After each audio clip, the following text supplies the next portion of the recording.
कभी जर्मनी और जापान को हमसाया बना देता है, कभी पाकिस्तान के 12 मौसम कर देता है, कभी किरदारों को निशाना बनाता है, कभी इदारों को निशाना बनाता है। और उसको खौफ ही नहीं है कि मेरा झूठ पकड़ा जाएगा तो क्या होगा कि एक लम्हे के लिए शर्म का सोच ले। असल जिम्मेदार तो जल्दबाजी है, ये दिलाएगा अमेरिका से गुलामी से निजात, जो सिर्फ कुर्सी पे बैठने के लिए, हेलीकॉप्टर पे झूले लेने के लिए हो। शर्म आनी चाहिए ऐसे मफाद परस्त लीडर को जो कौमी मफाद पर अपने जाती मफाद को तरजीह दे। लेकिन 98 अरब हेलीकॉप्टर पे बनी गाला के झूले लेने पे इसने लगा लिया। बिस्मिल्लाहिर्रहमानिर्रहीम, अस्सलाम वालेकुम। आज तक हम देखते आए हैं कि पॉलिटिकल लीडर हमेशा अपना बयान सोच समझ कर देता था। उसको एक खौफ होता था कहीं मेरा झूठ ना पकड़ा जाए। लेकिन दुनिया की तारीख में एक ऐसा होनहार लीडर पाकिस्तान में पैदा हुआ है जिसने सुबह दोपहर शाम रात दिन में 4-4 दफ़ा अपने बयानात बदले और उसको खौफ ही नहीं है कि मेरा झूठ पकड़ा जाएगा तो क्या होगा।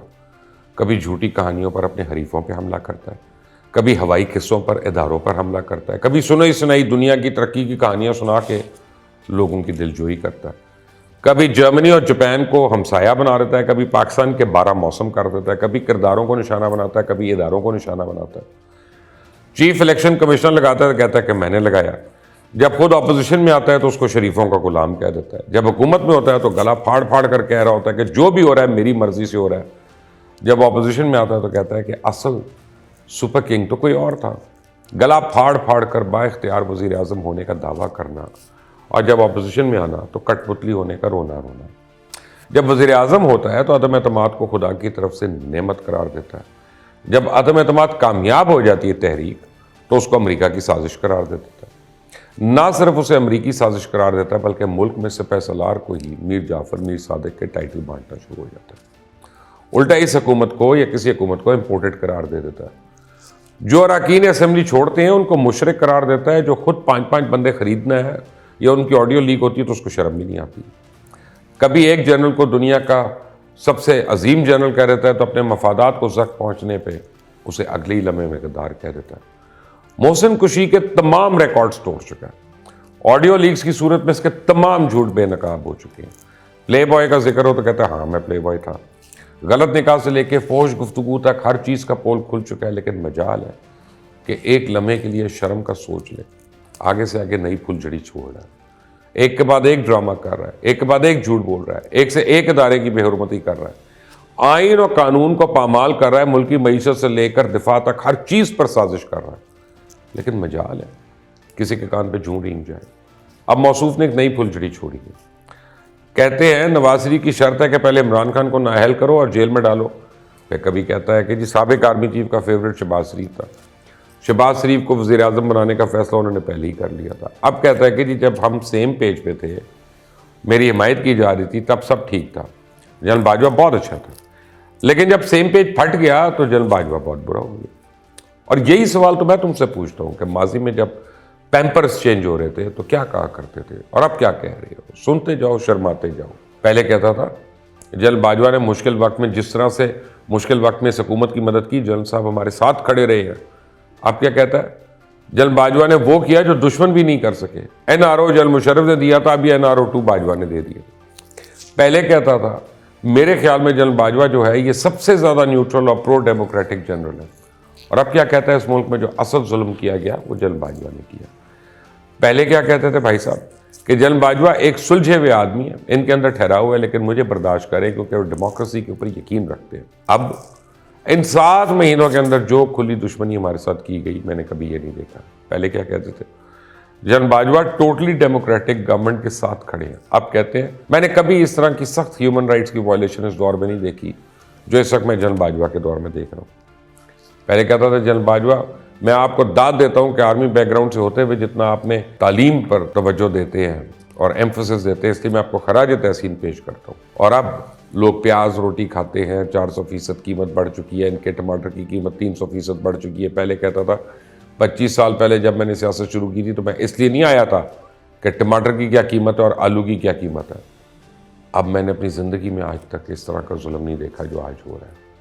ये तो डिक्टेटरशिप में भी नहीं हुआ जो आज हो रहा है। और अब कहता है अमेरिका साजिश से बरी ज़बान, असल जिम्मेदार तो जल्दबाजी है, ये दिलाएगा अमेरिका से गुलामी से निजात, ये लड़ेगा मुल्की मफादात की जंग, जहाँ से फ़ायदा मिले वहीं चापलूसी शुरू कर देना। उसे कहते हैं लीडर, इसे कहते हैं इनकलाब।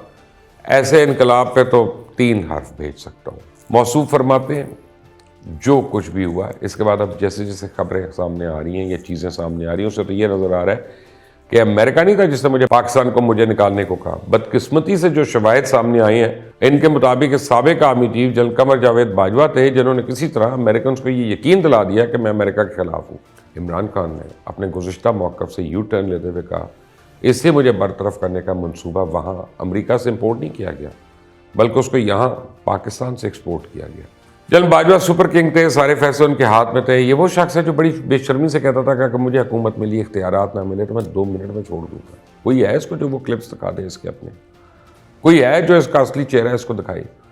कोई है जो इसके अंदर की मुनाफिकत उसके सामने लाए? कोई है जो उसके सामने उसकी अपनी पैदा की हुई तबाही का मंजरनामा पेश करे? कोई है जो झूठ का पर्दा बेनकाब करे? लेकिन बदकिस्मती है यहाँ इस मुल्क के नाम ने हाथ साफी सिर्फ व्यूज़ लेने के लिए उसके गुण गा रही हैं, कौम को गुमराह कर रहे हैं। जाली लीडर का बुत तराश है, वक्त गुजर चुका है। ये बुत तो अब टूट कर ही रहेगा। बेशर्मी की इंतहा देखो, जिसका काम ही प्रेस कॉन्फ्रेंसेस करके जाली क्रेडिट लेना था, जिसी काबीना में वजीर काम और स्पोक्स पर्सन ज़्यादा थे, वो आज कह रहा है कि अच्छे फैसलों का क्रेडिट जनरल बाजवा को मिलता था और हर गलत फैसले के लिए मुझे तख्ते मश्क बनाया जाता था। आज मुल्क को दरपेश तमाम सियासी और मुआशी खराबियों के जिम्मेदार साबिक आर्मी चीफ है। क्या कोई पूछेगा कि लीडर उसको कहते हैं जो सिर्फ कुर्सी पे बैठने के लिए, हेलीकॉप्टर पे झूले लेने के लिए हो, फराग होगी की करप्शन की फैक्ट्रियां चलाने के लिए और तोशाखाना के तोहफे जेब में डालने के लिए और अपनी मर्जी की फौज को नवाजने के लिए सीट से चिपका रहे? शर्म आनी चाहिए ऐसे मफाद परस्त लीडर को जो कौमी मफाद पर अपने ज़ाती मफाद को तरजीह दे और जब अपने सामने गलत होता देख कर भी अपने मफादात के लिए होंठों को सीले। क्यों नहीं बोला उस वक्त जब गलत हो रहा था? ये तो अभी भी झूठ बोल रहा है। ये अभी भी गुज़िश्ता 6 महीने से तरले मिनते कर रहा है कि इसके पैम्पर्स तब्दील करने वाला कोई तो मिल जाए, इसका हाथ पकड़ने वाला कोई तो मिल जाए, क्योंकि इसकी टीम का जो हाल है वो सबके सामने आ चुका है। इससे तो कुछ नहीं पता मुल्क कैसे चलाना, मुल्क की मफादात क्या है, मुल्क की सलामती के मामलात क्या हैं। बस इसको कुर्सी दे दो, इस वक्त मुल्क जैसे मर्जी चले, ये चुप करके बैठा रहेगा।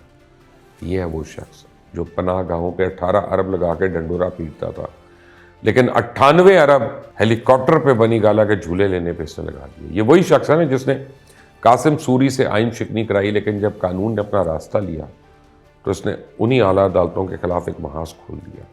अदालत रात को क्यों खोली? इसने गाली बना दी। लेकिन जब इसके लिए अदालतें रात को खुली तो बेशर्मी से उनकी तारीफ करता रहा। अब कहता है माफियाज की जानिब से अदलिया पे दबाव डालने की कोशिश हो रही है, कच्चा जाहिर दिखा रहे हैं, कौम पर जोर दे रहे हैं कि इन मुश्किल हालात में जजेस के साथ खड़े होने के लिए तैयार रहे। अभी भी यही मौजूद अदालतें इसके खिलाफ एक फैसला दे रहे, देखें कैसे एक टांग पे खड़ा होकर बदतमीजी पे उतराएगा। क्या इंसाफ इसी का नाम है कि तुम्हारी मर्जी हो, तुम्हारे हक में फैसले आए? ये सब ठीक है वरना गलत। और ये जो है ना, आपको मैं बताऊं गिरफ्तारी, तो गिरफ्तार तो ये नहीं होना चाहता, डरता है। ये गिरफ्तारी जो है वो भी लाइव लिंक पे ना वीडियो पे लोगों को दे देगा और अपने सपोर्टर से इसके फिर आगे से क्या कहेंगे मैं अभी आपको बता देता हूँ। वो कहते हैं हम भी व्हाट्सएप पे और ट्विटर पे अपनी गिरफ्तारी दे रहे हैं। कोई नहीं गिरफ्तारी पे नहीं आएगा, ये होना है, देखिएगा। अल्लाह हाफ़िज़।